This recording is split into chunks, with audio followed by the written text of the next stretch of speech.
Nunggu saya cuci dulu nih, Pak. Mungkin masih dalam pengaruh saya mereka ini. Halo Nyi. Mengapa kau di sini? Ada apa? Seperti kok kamu tuh seperti lagi panas banget wajahnya ini. Iya.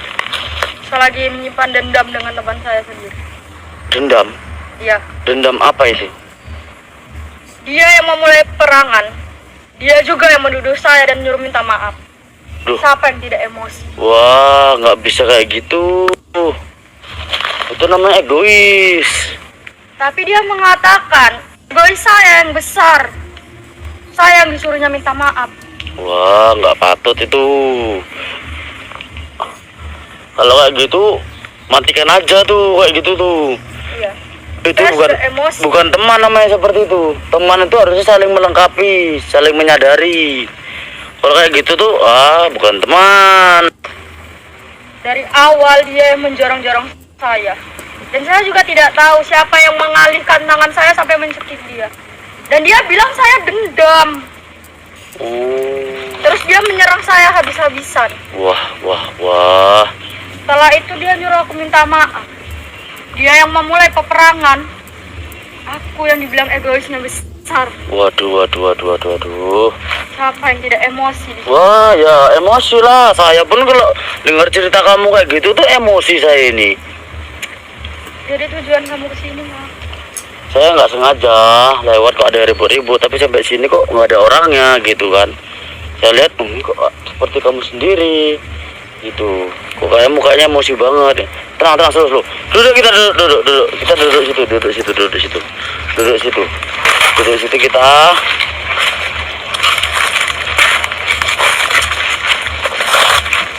Udah duduk sini aja nih, sini.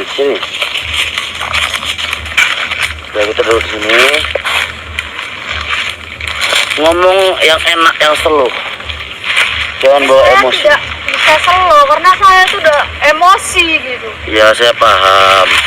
Tetapi kalau kita bawa emosi terus, yang ada nggak akan selesai. Jumpa matikan terus orangnya, gitu caranya, ya kan? Slow, tenang. Oh, minum nggak minum? Biar dingin kamu tuh minum dulu minum. Tidak. Loh, walah. Kalau mau biar ini saya bikin. Saya tidak mau. Saya hanya ingin membalaskan dendam saya ya. Harus itu, kalau kayak gitu harus dibalas itu dendamnya. Karena dari tadi dia itu bilang bahwa saya yang egoisnya besar. Sementara dia yang memulai peperangan. Seharusnya dia yang meminta maaf, bukan saya. Saya benar-benar emosi. Dan dia tadi pergi, bilang memanggil Ratu. Sementara dia yang salah. Itu semua tidak masuk akal. Itulah tuh itu nggak bisa tuh yang seperti itu tuh kok teman-teman seperti itu harus dimusnahkan itu. Saya juga berkata sama dia. Dia akan mati. Tapi dia tadi kemana? Katanya dia tadi pergi memanggil Ratu. Ngadu nyari pembelaan. Iya. Alah. Dan dia menyuruh saya menunggu di situ. Baik, saya bilang saya tunggu. Karena itu bukan kesalahan saya. Alamak gitu rupanya. Karena Ratu pun tahu siapa yang salah sebenarnya. Sebetulnya apa sih untungnya kamu ikut dengan mereka itu? Nggak ada kan? Sebenarnya dibilang untung itu, ya saya juga tidak tahu untungnya di mana. Jadi nikmatnya apa? Nggak ada kan? Tidak ada nikmatnya, tapi saya senang bersama mereka. Tetapi cobalah kamu ribut seperti ini. Mungkin nggak hanya kali ini kamu ribut dengan mereka seperti itu kan? Tidak. Berapa kali kamu ribut dengan mereka? Sering. Cobalah. Mungkin bukan hanya dia tadi. Mungkin ada beberapa ronggeng juga kan yang sering bentrok dengan kamu. Tadi malam juga saya peperangan oleh Nyi Tobrut. Kan cobalah. Alah, gak ada untungnya. Untung itu tetap jadi orang baik. Jalannya lempeng, hidupnya enak. Gimana rasanya jadi orang baik?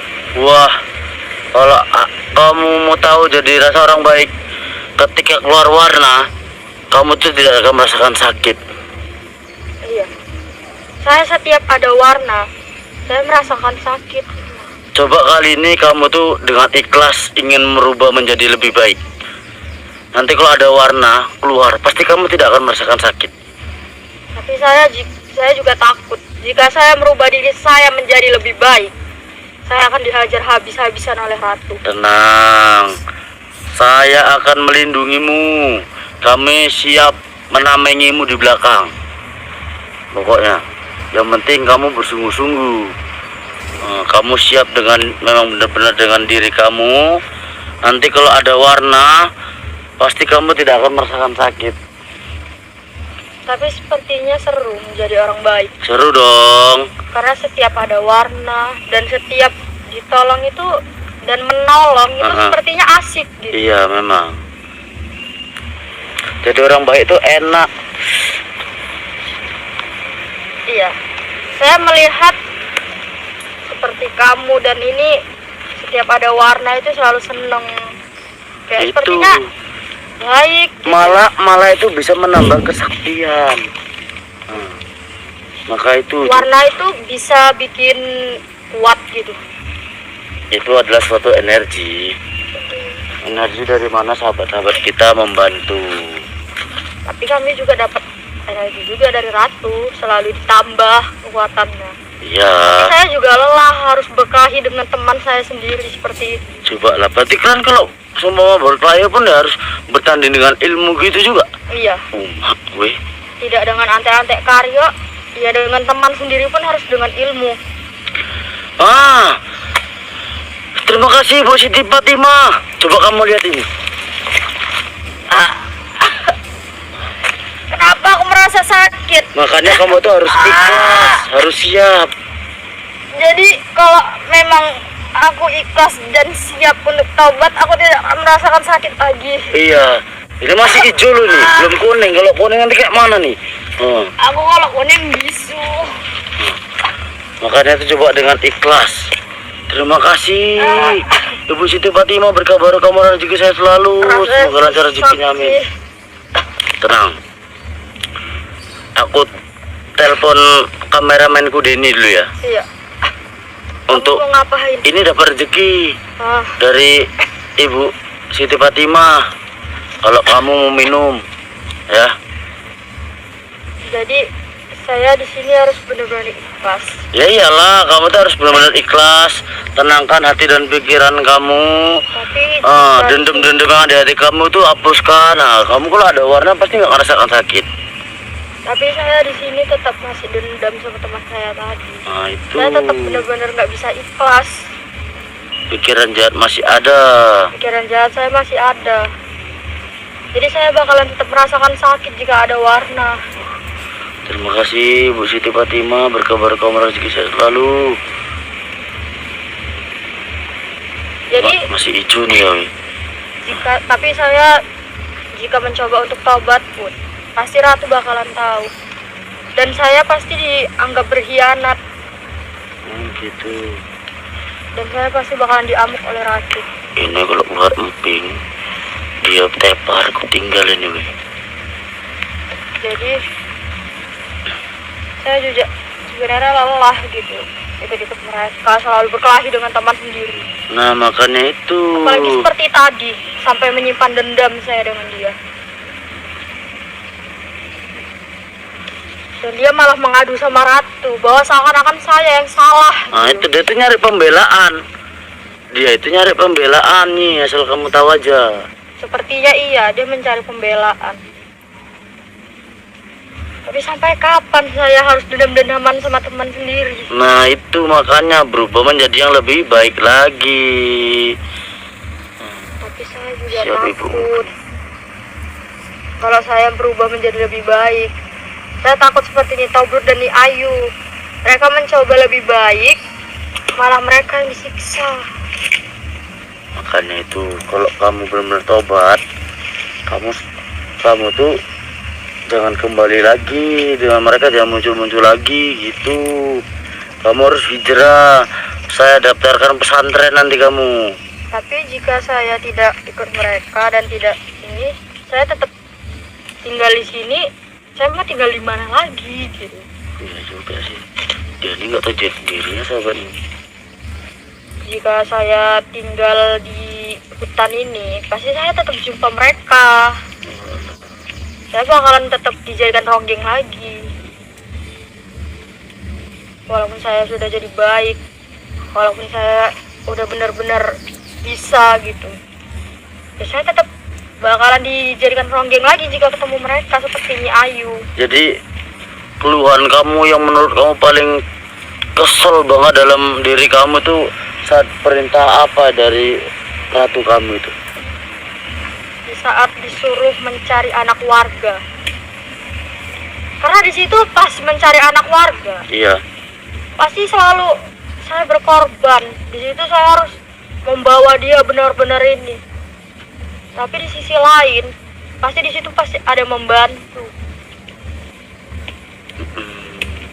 Sebenarnya saya kasihan juga sama anak warga itu.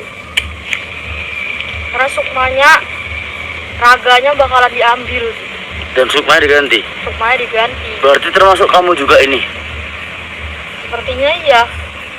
Saya juga tidak tahu jati diri saya sendiri tuh seperti apa, gimana gitu. Kehidupan saya sesungguhnya itu saya nggak tahu seperti apa. Makanya saya setiap anak warga itu diambil dan saya menculiknya sendiri. Saya sebenarnya nggak tega, tapi itu perintah dari ratu.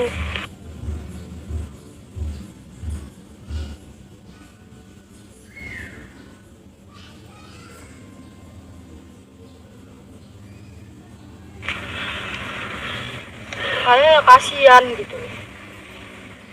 Karena pada dasarnya anak warga itu pasti dia pengen hidup tenang, Benar. damai gitu. Jadi kamu ingat nggak umur kamu tuh berapa sekarang ini?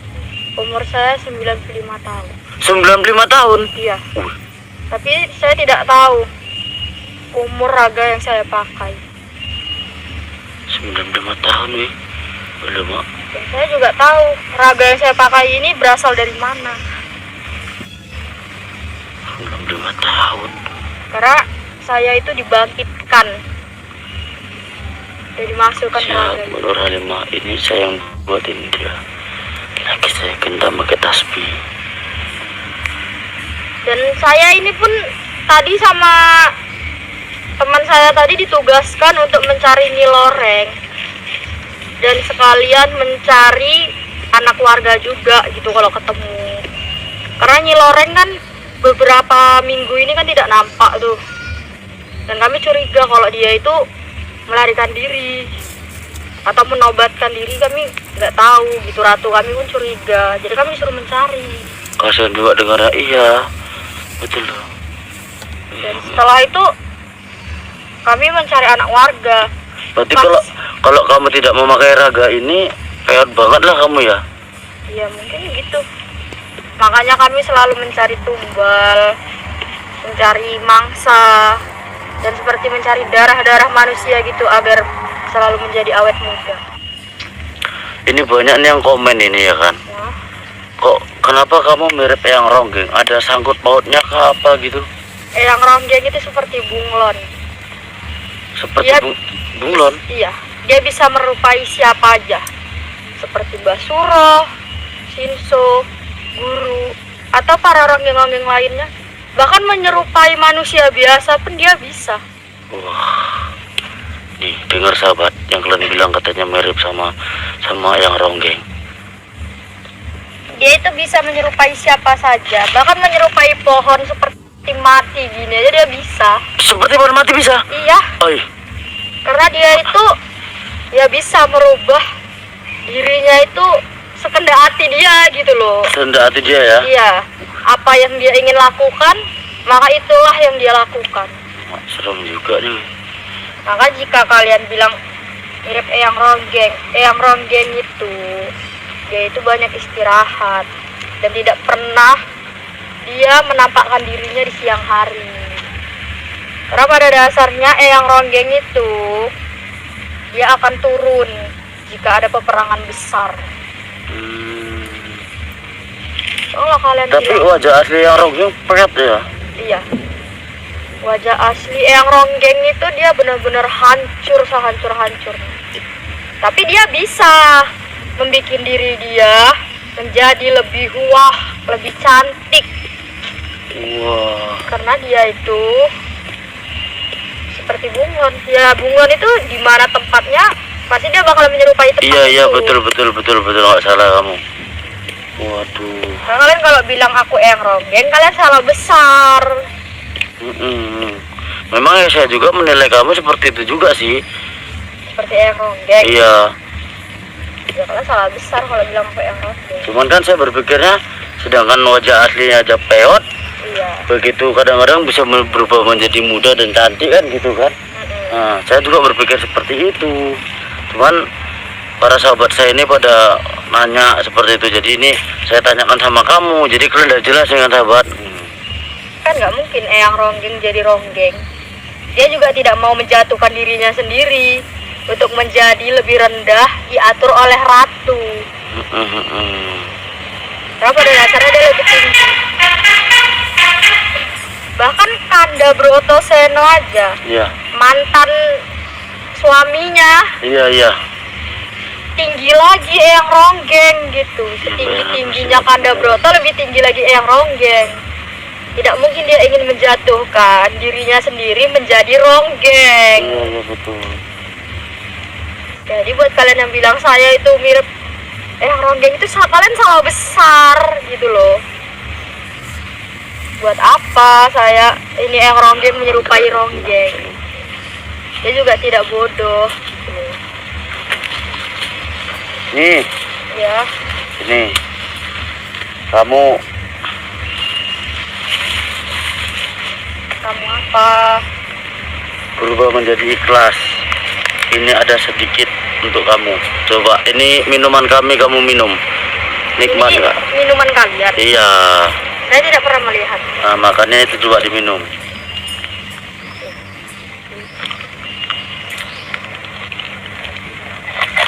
Tapi saya juga ingin menjadi orang baik. Keren rasanya. Wah, Tapi terima kasih Bu Andi Susmiati birunya, berkah barokah rezeki saya selalu. jika saya berubah menjadi baik, saya bakalan dihajar habis-habisan oleh ratu. Apalagi sama Kanda Broto. Itu kalau sampai ratu kamu tahu. Ya tapi dia bakalan tahu karena saya tinggal di hutan. Jika saya tidak tinggal di hutan, saya mau tinggal di mana lagi? Kalau boleh tahu nama kamu siapa nih? Nama saya itu Sinta. Sinta. Iya. Tapi saya tidak tahu raga yang saya pakai ini namanya siapa, beradanya di mana saya tidak tahu. Dulu ada juga namanya Nyi Ronggeng Sinta. Dan dia sampai jadi aktor saya dulu. Terkadang. Hmm. Ini minuman apa? Itu namanya kubis. Kubis. Ya. Nyaman seperti yang diminum. Lemak aduh. Iya. Mm-mm. Saya baru kali ini minum seperti ini. Ini kalau sampai ada warna emping, Iya.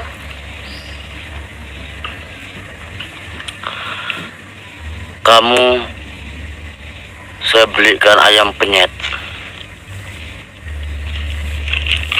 Tapi saya juga ada mungkin saya sepertinya sakit. Tapi saya mau tanya, kamu kan tadi bilang katanya ayam penyet. Ayam penyet itu apa? Makanan. Makanan. Ya.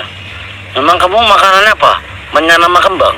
Ya saya sepertinya makannya ya itu menyan, kembang. Ya makan makanan ada di hutan ini juga. Berarti kalau sumpama diberikan sesaji kamu suka?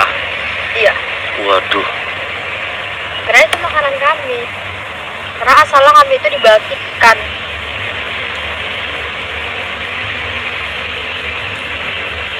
Makanan sehari-hari kami ya di hutan, kembang, menyan, ya itu makanan itu. Makanya saya tidak pernah tahu yang seperti kamu bilang tadi apa, ayam penyet ya. Tidak pernah tahu. Oh, esteller kalau ada orange saya beli esteller ya. Ini kalau ada pink saya belikan ayam penyet deh nih, ada pink. Dan ini juga minuman ini saya baru kali ini loh minum minuman seperti ini. Aduh, Karena saya biasanya di sini ya minum air yang ada di kolam belakang dan parik-parik di sekitar sini aja lah. iya iya.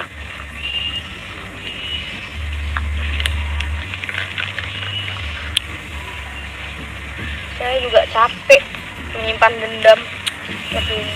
Apalagi di perintah-perintah ratu. Saya sangat lelah gitu. Selalu sabar, kita nggak bisa segabah itu, secepat itu mau ke padepokan. Bahaya. Selalu capek. Apalagi di perintah-perintah ratu suruh mencari nyeloreng. Tapi kalau sama ratu kalian gitu, pernah nggak kalian sesama ronggeng di laganya gitu? Tidak pernah sih. Kalau sama ronggeng belakang tidak pernah. Cuman jika ada yang berkhianat, itu baru kami disuruh menyiksa habis-habisan. Ini banyak yang ngomong, "Nyi, kamu cantik, kamu tobatlah." Saya tobat, tapi saya juga takut jika ketahuan ratu sepertinya Ayu dan Nyi Tobrut kemarin. Nyi Tobrut itu kan berusaha tobat. Jadi dia ketahuan, disiksa. Nyi Ayu ngasih makan Mbak Suro, ketahuan juga. Setelah ketahuan disiksa juga. Jadi saya takut gitu untuk berusaha mencoba tobat. Jadi gini lah, ini kan kamu adalah Sukma yang bukan aslinya Raga ini. Iya. Jadi kamu tahu nggak Sukma asli dari Raga ini? Tidak tahu. Diletak di mana gitu? Kami tidak pernah tahu Sukma Raga ini tuh diletak di mana. Karena kami dibangkitkan, masukkan ke Raga ini, dan Sukmanya sudah menghilang gitu loh, udah diambil sama ratu. Dan pun ada yang diambil juga.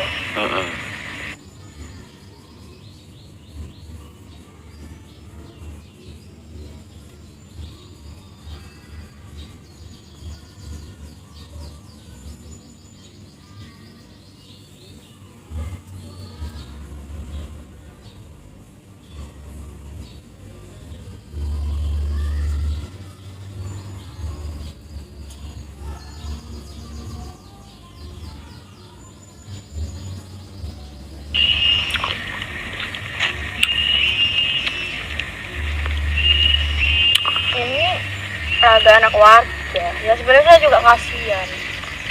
Tapi ya namanya saya dibangkitkan ya saya seneng gitu kan. Siapa sih yang nggak seneng dibangkitkan kembali, bisa melihat dunia gitu. Dan saya itu sebenarnya dulu itu saya dukun bayi, penari jaipong di kampung kan, main di kampung gitu kan. Ya dulu. Kamu itu adalah dukun bayi. Iya. Dan juga penari jaipong di kampung. Saya mainnya per kampung. Di pedesaan lah ya. Pedesaan. Oh.